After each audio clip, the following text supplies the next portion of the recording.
crazy. How could she ever do this to me? What did I do wrong to deserve this? These questions raged in David's head.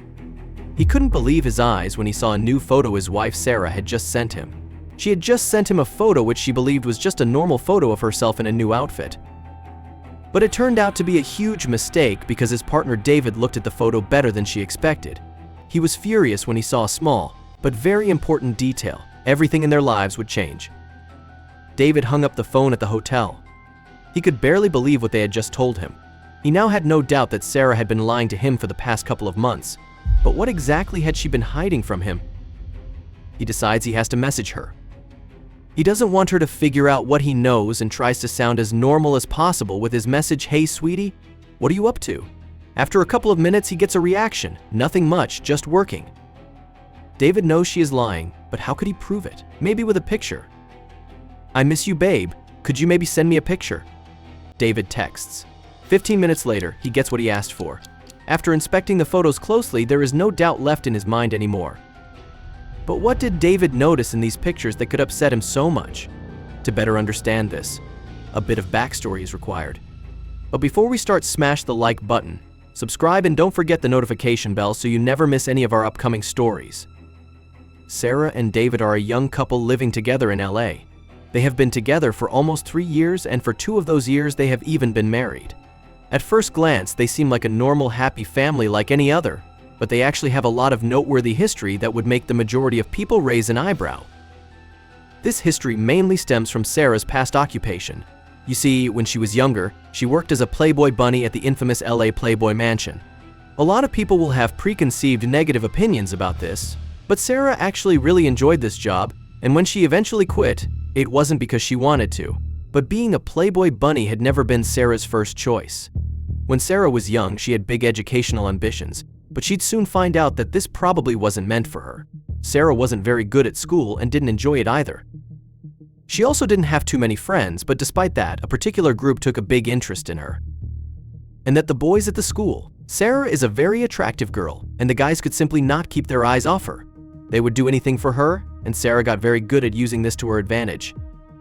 She greatly enjoyed all the attention, and in a way, she almost became addicted to it. It made her feel a certain way that nothing else could replicate. When Sara got older, the attention she was getting seemed to fade out a little. A lot of guys got into relationships or moved their interests elsewhere, and Sara was left behind. She was now left in a predicament because she had to start taking control of her own life now, and without any particular skill, this was difficult. She decided to resort to what she knew. And that was trying to bank on her looks to get what she wanted, which in this case was an income. Sara had dropped out of school, seeing as graduating felt almost impossible to her, and she needed an income to prove to her parents she would be fine in life. She first attempted to find work as a model. They applied to as many gigs as she could possibly find, but to her surprise, she got turned down a lot and did only sporadically add small, low-paying gigs throughout the next couple of months. And these gigs were often photo shoots that had a little bit of a risk aspect to them. Sara had no problem with being photographed like this and even enjoyed it to an extent. But she did notice that there was currently not enough money in it to support herself. Sara debated maybe going deeper into this world and was starting to consider maybe doing some video work, but then another solution presented itself. Another model had given Sara a tip that if she was looking for a steady income and job, that she might want to look into working at the nearby Playboy Mansion. They were always looking for pretty girls to add to their staff, and the model thought that Sara would fit in perfectly there. Sara was not that excited about the prospect of working at the Playboy Mansion at first. The place had, of course, a big stigma around it and a bad reputation as being female unfriendly. Sara also knew that her parents would be very against her doing anything like that for a living, but did she really have a choice? After a lot of careful consideration, Sara had made the decision that the least she could do was go there for an interview and get a better idea of what she would be getting herself into. She had wild ideas about what went on at the Playboy Mansion, but she had no clue what a job there would actually entail. While Sara was still very hesitant right up until the moment she walked through the mansion doors, she had a very good conversation with the manager of the house, and when she left the building afterward, she knew that this was the place to be for her. But there is a big obstacle. Her parents could not know that she was working at the Playboy Mansion. They would never be able to accept it, and Sara didn't even dare to imagine the consequences of them finding out. She told them that she had started working at a local hotel because she thought it could explain the odd hours she had to work. Her parents believed Sara's lie without a doubt in their mind. They were so happy and relieved that she had finally found a good job for herself and really started to have hope for her future again. But a friend of Sara's father would soon help them out of this dream and expose their daughter's secret. That friend was a local journalist who had recently been tasked with visiting the Playboy Mansion to do some interviews with the girls working there. Sara was not among these girls as she had not been working there enough yet, but the journalist still managed to spot her at the house and immediately recognized her. He contacted Sara's parents the moment he left the mansion. When Sara got home late that night, her parents were waiting for her, and they were furious about what they had just found out. A big argument arose between the family members that ended with Sara packing her bags and going back to the Playboy Mansion. Her parents told her that she was not welcome in their household as long as she was doing this horrible job. Sara felt very saddened and disrespected by her parents' decision and quickly made up her mind. She didn't even want to live in a household that made her feel this way and permanently moved to the Playboy Mansion.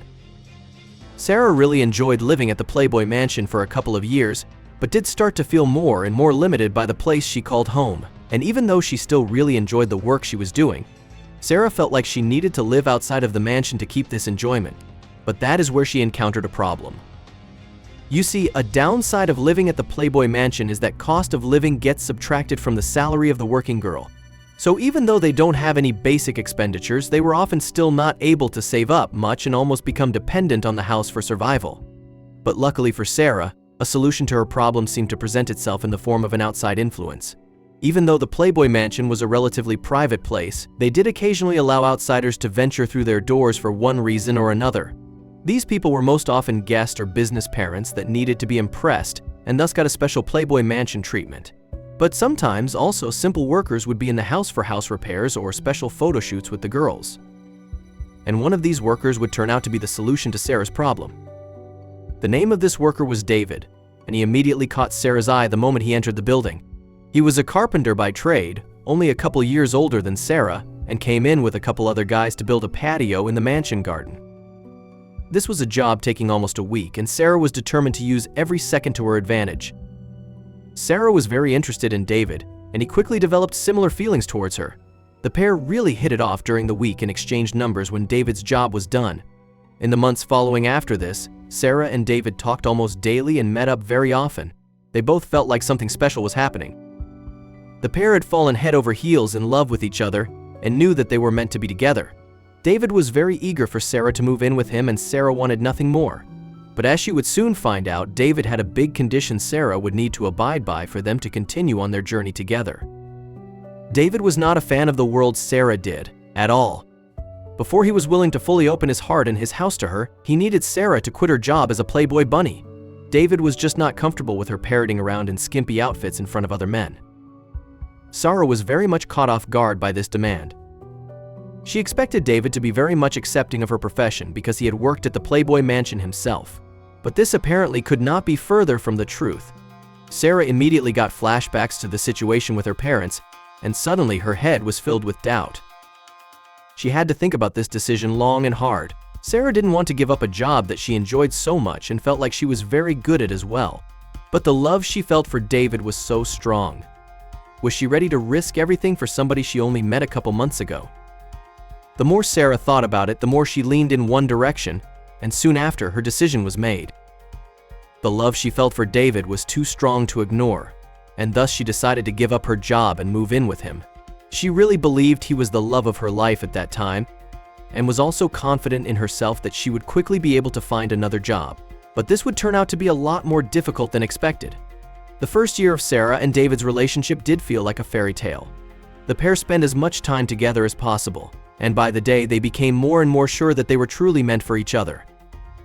And still, very much high on their pink cloud, the couple made a very big decision. They decided that they wanted to get married, and as soon as possible nonetheless. They managed to put together a big wedding with lots of guests. It was a day of pure joy and happiness and what Sara had dreamed about since she was just a little girl. But that dream would come at a cost. A literal cost, because the couple blew almost all of their savings on the extravagant wedding. Tearing in on David's savings had become a common trend for the newlyweds over the past year. Sara still had not found a job yet, and David's carpenter's salary was proving to not be enough to support them. It became clear that Sara had to find a job again, and quickly.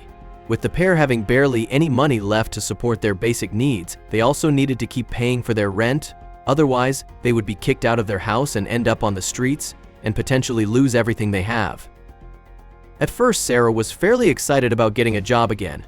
She missed working at the Playboy Mansion and feeling productive in general. She had been relying on David for a long time and never quite liked how this made her feel. She was ready to get some independence back again. Sara applied for a couple of jobs that interested her and was confident that she would have found her dream job in no time. But the more time that passed, the more Sara began to realize that she might have been overconfident about her chances, and she was confronted by a grim reality. Sara got turned down for almost anything she applied for, and the more jobs she tried to get, the less she actually wanted these positions. From office manager to supermarket employee, she tried it all. She neither had the experience nor the education level employers were looking for, and her history of working as a Playboy bunny often did her chances more harm than good.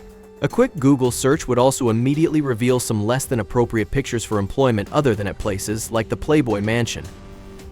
Sara was starting to feel more and more ashamed that she was seemingly unable to find an appropriate job and ashamed that she was thus not able to help support David's income. She knew how hard he was working to bring money into the house and felt guilty for not contributing. This process of applying for any job she could find and getting rejected time and time again went on for at least 2 months. And with the couple now barely having a penny left, Sara felt like she had no choice anymore. There was only one thing she was truly good at, and she needed to start making money now. Sara told David that she had finally found a job and that it was as an evening night employee for a local hotel. She never wanted to have to lie to David, but Sara knew that he would never accept her new job if he knew what it was. And the couple was in no financial position to wait any longer to earn more money. Even though David didn't know what Sara was really doing to earn money, he still was not even that happy with the fake job she convinced him she was doing. Mainly because Sara working evenings and night meant they would spend a lot less time with each other. But Sara told him she didn't have a choice. David was already working as much as he physically could, but their financial situation kept worsening. He hoped their irregular house was only temporary, and Sara assured him she hoped so too, though she already knew otherwise. Over the next month, Sara managed to hide her real job from David, growing more confident that he wasn't suspicious. However, David had started noticing certain things that made him question what was going on. The first sign was the money Sara was making. Her salary was deposited into their shared account, and nothing seemed unusual.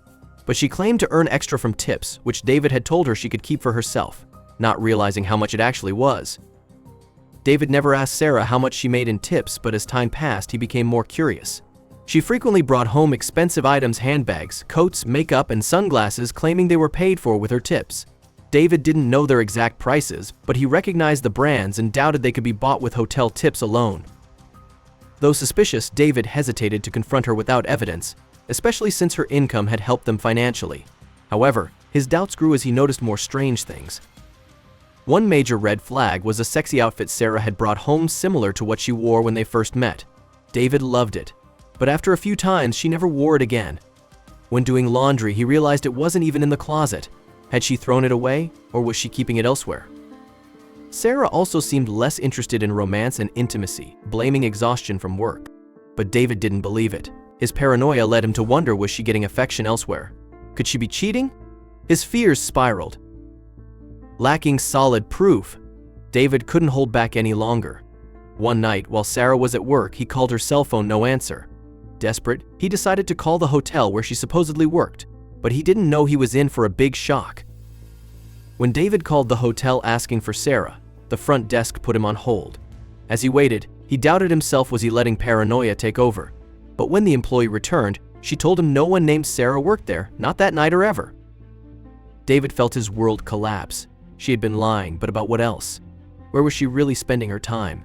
As he struggled to process it, Sara texted, apologizing for missing his call. Fighting the urge to confront her, David played it cool and asked for a picture of her. 20 minutes later, Sara sent 3 photos of herself in what looked like a hotel room, dressed as hotel staff. But something was off. She wasn't wearing her wedding ring. David's hands shook with rage. There was only one explanation: she was cheating. Heartbroken, he decided not to confront her over the phone. He would wait until she got home. He quickly decides he will file for divorce in the morning. Unable to sleep, David stays up waiting for Sara. When she arrives at 3 a.m. exhausted, she is surprised to see him awake. At first, she thinks he missed her, but the look in his eyes tells her something is very wrong. David explodes in anger, confronting her with everything he knows. When he calms down, Sara tearfully admits she hasn't been cheating but lied about her job.